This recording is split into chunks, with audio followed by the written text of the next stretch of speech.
Please please please माननीय सदस्य, please Guru Nanak ji के चित्र में भी हम इनको इस तरीके से पूछते हैं, आप इस तरीके से टेबल पे मत रखो।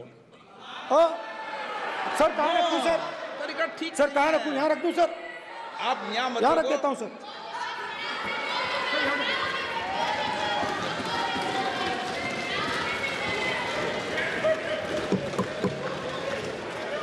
सर गुरु नानक जी के चित्र में भी आपको अभय मुद्रा दिखाई देगा। गुरु नानक जी भी कहते हैं कि डरो मत, डराओ मत।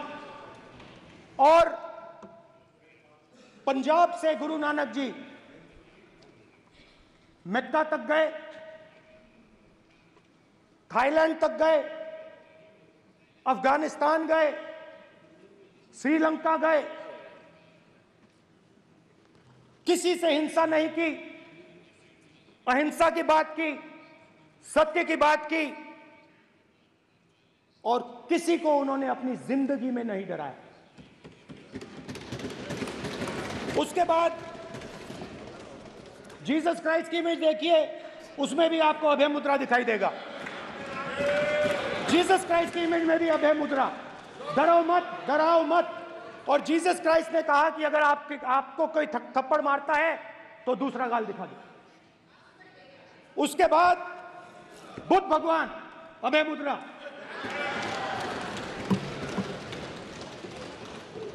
डरो मत, डराओ मत, अहिंसा। मतलब, और अंत में महावीर, डरो मत, डराओ मत, अभय मुद्रा। मतलब हिंदुस्तान के इतिहास में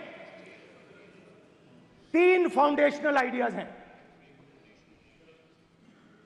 मोदी जी ने अपने भाषण में एक दिन कहा कि हिंदुस्तान ने किसी पर आक्रमण नहीं किया। उसका कारण है क्योंकि यह देश अहिंसा का देश है, यह देश डर का देश नहीं है। तो हमारे सारे के सारे महापुरुषों ने अहिंसा की बात की, डर मिटाने की बात की। डरो मत, डराओ मत, डरो मत, डराओ मत। और दूसरी तरफ शिव जी कहते हैं डरो मत, डराओ मत, अभय मुद्रा दिखाते हैं, अहिंसा की बात करते हैं, त्रिशूल को जमीन में गाड़ देते हैं। और जो लोग अपने आप को हिंदू कहते हैं वो 24 घंटा हिंसा, हिंसा, हिंसा, नफरत, नफरत, नफरत, असत्य, सत्य, असत्य।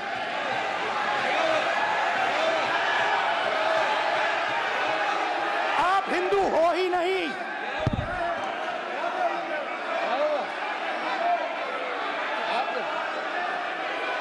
Just get me that picture of Shiva. inside because of his Hindu धर्म में साफ लिखा है, सत्य के साथ खड़ा होना चाहिए, सत्य से पीछे नहीं हटना चाहिए, सत्य से नहीं डरना चाहिए। अहिंसा हमारा प्रतीक है।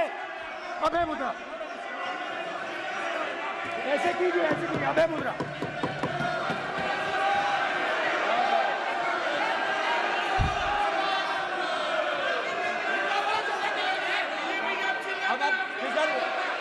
नहीं आएगा। Prime minister will not speak it. Then prime minister पे उसमें स्पीकर की this will happen here. Speaker if you are doing this, it will repeat again. भाई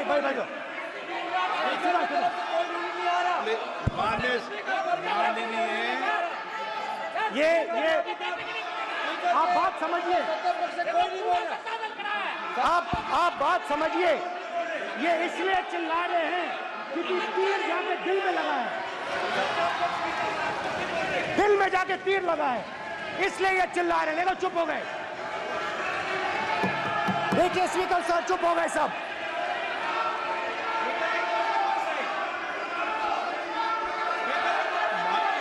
एक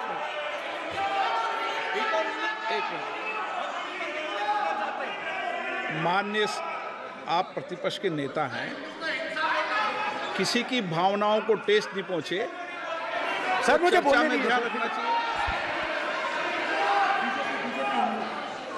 ये जो ये विषय बहुत गंभीर है। पूरे हिंदू समाज को हिंसक कहना ये गंभीर विषय है। बीजेपी को आपको नहीं, नरेंद्र मोदी जी पूरा हिंदू समाज नहीं है, बीजेपी पूरा हिंदू समाज नहीं है, आरएसएस पूरा हिंदू समाज नहीं है।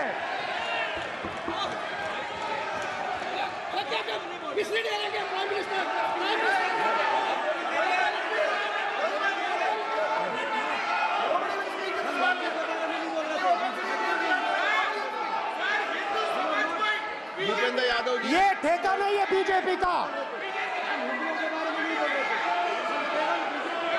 भूपेंद्र यादव जी, माननीय अध्यक्ष जी, शोर शराबा कर इतने बड़े वाकया को छिपाया नहीं जा सकता। विपक्ष के नेताजी ने कैटेगोरिकली कहा है कि जो अपने आप को हिंदू कहते हैं वो हिंसा करते हैं। मैं फिर से रिपीट करना चाहता हूं, उनका वाक्य था जो अपने आप को हिंदू कहते हैं वो हिंसा की बात करते हैं, हिंसा करते हैं। मान्यवर, इस देश में शायद इनको मालूम नहीं है, करोड़ों लोग अपने आप को गर्व से हिंदू कहते हैं, गर्व से हिंदू कहते हैं। क्या वो सभी लोग हिंसा की बात करते हैं, हिंसा करते हैं? हिंसा की भावना को किसी धर्म के साथ जोड़ना और इस सदन में और संवैधानिक पद पर बैठे हुए व्यक्ति ने, मैं मानता हूं मान्यवर, उन्होंने इसकी माफी मांगनी चाहिए। मान्यवर, मैं उनको एक गुजारिश भी करना चाहता हूं कि इस्लाम में अभय मुद्रा, इस पर इस्लाम के विद्वानों का मत एक बार वो ले ले। गुरु नानक साहब की अभय मुद्रा पर एसजीपीसी का मत वो ले ले। और मान्यवर, अभय की बात तो इनको करने का कोई अधिकार नहीं है। आपातकाल में पूरे देश को इन्होंने भयभीत करा है, लाखों लोगों को जेल में डाला। और आतंक, वैचारिक आतंक अगर कभी था, वैचारिक आतंक कभी था तो आपातकाल के वक्त था। और मान्यवर, दिल्ली में दिन दहाड़े हजारों सिख भाइयों का कत्लेआम उनके शासन में हुआ। आज वो भय की बात कर रहे हैं। मान्यवर, मेरा आपसे आग्रह है कि श्री राहुल गांधी, नेता प्रतिपक्ष, पहला भाषण होने के बावजूद माफी मांगनी चाहिए, न केवल सदन, पूरे देश की माफी मांगनी चाहिए। अगर आप शिव जी को देखें तो उनकी इमेज से आपको पता लगता है कि हिंदू डर नहीं फैला सकता, हिंदू हिंसा नहीं फैला सकता, हिंदू नफरत नहीं फैला सकता। और बीजेपी 24 घंटा नफरत, हिंसा, नफरत, हिंसा, नफरत, हिंसा। स्पीकर सर, कहां तक इन्होंने डर फैला दिया है?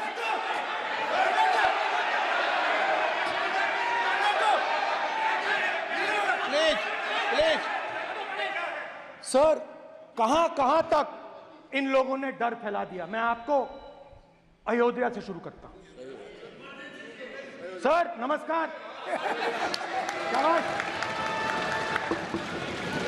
अयोध्या ने आपको मैसेज भेजा अयोध्या ने राम भगवान मंत्री जी सर क्या रूलिंग सर मेरा व्यवस्था का सवाल है।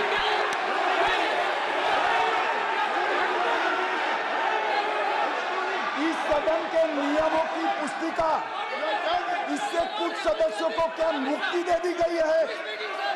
आपके गाइडेंस के बाद भी बार बार तस्वीर बताना, पूरे बीजेपी को हिंसा कर रही है ऐसे कहना, खड़े होकर एक दूसरे के बीच में हस्तधून करना, सारे नियम इनको लागू नहीं होते हैं।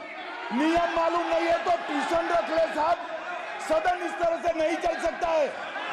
ये सदन, मेरा आपसे आग्रह है कि ये सदन ऑर्डर में रहना चाहिए, नियमों के अनुसार रहना चाहिए। ये हम सभी सदस्यों का आपसे विनंती है। स्पीकर सर, एक मिनट प्लीज। माननीय सदस्यगण, आप ही किताब राम बताओ। भगवान की तो जन्मभूमि ये ने अपेक्षा करता हूं कि अपन बीजेपी इसके नियम प्रक्रिया चले। नो, सब चले। नो, आपने बताया था नियम। नो,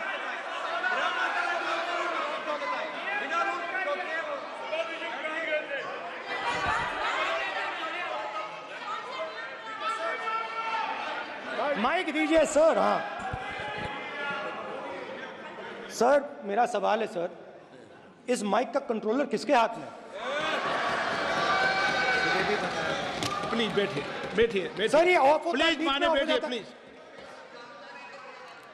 ये बार कई बार विषय उठ गई और बहुत गंभीर, और माननीय सदस्य, आप प्रतिपक्ष के नेता हैं, आप सदन के बाहर भी ये बात कहते हैं कि माइक बंद कर देते हैं। मैंने कई बार आग्रहपूर्वक किया कि आसन पर इस तरीके का आरोप नहीं लगाएं। नो, प्लीज बात सुनिए। आसन पर सभी दल के, प्लीज, आसन पर सभी दल के लोग बैठते हैं और सभी दल के लोग सभापति तालिका पे हैं, और सब जानते हैं कि एक व्यवस्था होती है, जिस भी माननीय सदस्यों को आग्रह किया जाता है बोलने का वो बोला जाता है, और जिसको आग्रह नहीं किया जाता उसका माइक चालू नहीं होता। आप बोलने के लिए खड़े, आपका माइक कभी बंद नहीं हुआ, कभी बंद नहीं हुआ। आप अगर आसन में जो भी विराज रहे हैं वो अगर आपका नाम नहीं पुकारते हैं तब माइक चालू नहीं होता। ये व्यवस्था हमेशा इस सदन की रही है, पुराने में भी और नए में भी। कभी आसन पे व्यक्ति पर माइक का कंट्रोल नहीं होता। दूसरा, माननीय प्रतिपक्ष के आप नेता हैं और आपसे ये अपेक्षा की जाती है कि आप लोकसभा की प्रक्रिया, काल संचार नियम का पालन करें, संविधान की जो व्यवस्थाएं दे रखी है उसकी पालन करें, और सदन में बोलते समय किसी भी धर्म को के ऊपर ऐसा आक्षेप नहीं करें जिससे पूरे देश के अंदर विषय पैदा हो। ये आपसे अपेक्षा की जाती है। सर, मैं बिल्कुल आपकी रिस्पेक्ट करता हूं स्पीकर सर, मगर मेरे भाषण के बीच में सच्चाई ये है कि माइक ऑफ हो जाता है। मैं क्या करूं, हो जाता है वो। अब आपने देखा मैंने अयोध्या शब्द यूज किया और माइक ऑफ हो गया। नो, अरे ये प्रधानमंत्री मोदी जी के टाइम में आधा आधा पैरा आएगा क्या? तो अयोध्या ने राम भगवान की जन्मभूमि, प्लीज ब्रदर, राम भगवान की जन्मभूमि ने बीजेपी को मैसेज दिया, और ये आपके सामने मैसेज बैठे हुए हैं। मैंने इनसे पूछा, कल कॉफी पी, इनसे मैंने पूछा बताइए, बताइए ये हुआ क्या? बीजेपी ने राम मंदिर का इनॉग्रेशन किया, बोलने दीजिए, राम मंदिर का इनॉग्रेशन किया,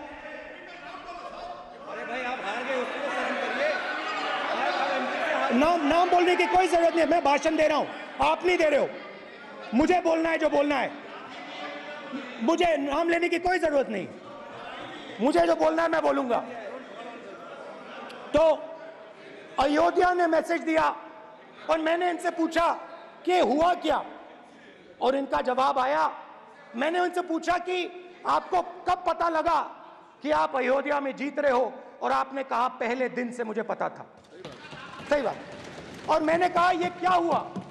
उन्होंने कहा राहुल जी, अयोध्या में एयरपोर्ट बना, अयोध्या की जनता से जमीन छीनी गई और आज तक उन्हें मुआवजा नहीं मिला है। उन्होंने कहा, सही बात, उन्होंने कहा कि अयोध्या में जो भी छोटे छोटे दुकानदार थे, जो भी छोटी छोटी बिल्डिंग्स थी, उन सारों को तोड़कर गिरा दिया गया और उन लोगों को सड़क पर कर दिया गया। इन्होंने यह भी कहा कि अयोध्या के इनॉग्रेशन में अयोध्या की जनता को बहुत दुख हुआ, क्योंकि इनॉग्रेशन में अदानी जी थे, अंबानी जी थे, मगर अयोध्या का कोई नहीं था। और ये कारण था कि अयोध्या की जनता में, उनके दिल में नरेंद्र मोदी जी ने भय डाल दिया। उनकी जमीन ले ली, उनके घर गिरा दिए, और फिर अयोध्या के गरीब लोगों को, किसानों को, मजदूरों को मंदिर के इनॉग्रेशन तक नहीं जाने दिया। मंदिर के इनॉग्रेशन छोड़ो, उसके बाहर भी नहीं जाने दिया। और इसीलिए अयोध्या की जनता ने सही मैसेज भेजा। अच्छा, इन्होंने मुझे एक और बात बोली।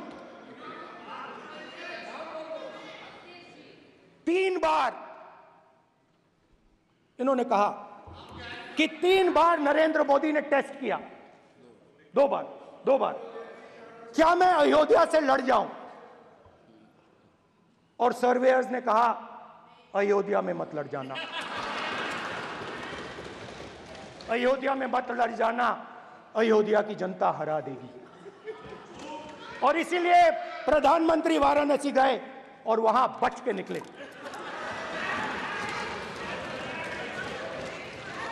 तो अयोध्या की जनता को डराया, पूरे देश को डरा दिया। मैं आपको बताता हूं, आज सुबह में आया, राजनाथ सिंह जी ने मुस्कुरा के मुझे नमस्ते की, और मोदी जी बैठे हैं, मुस्कुराहट नहीं, सीरियस, नमस्ते भी नहीं करते। कहीं मोदी जी ना देख लें, प्रॉब्लम हो जाएगी। वही कहानी गडकरी जी की है, सच्चाई है। अरे भाई, अयोध्या की जनता को छोड़ो, ये तो बीजेपी वालों को डराते हैं।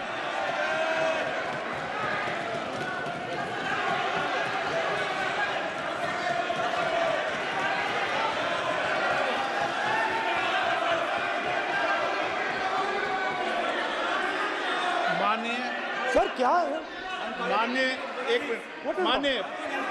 माननीय प्रतिपक्ष के नेता, एक मिनट, माननीय प्रतिपक्ष के नेता, आप सदन के वरिष्ठ नेता हैं।